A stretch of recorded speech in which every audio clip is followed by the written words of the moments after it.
அத்தனை செல்வமும் உன்னிடத்தில் நான் பிச்சைக்கு செல்வது எவ்விடத்தில்? வெறும் பாத்திரம் உள்ளது என்னிடத்தில், அதன் சூத்திரமோ அது உன்னிடத்தில். ஒரு முறையா இருமுறையா பலமுறை பல பிறப்பெடுக்க வைத்தாய்.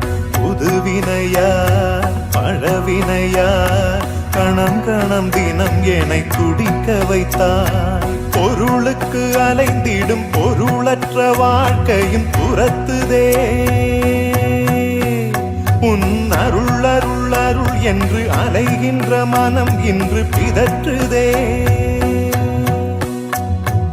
அருள் விழியால் நோக்குவாய், மலர்பதத்தால் தாங்குவாய்.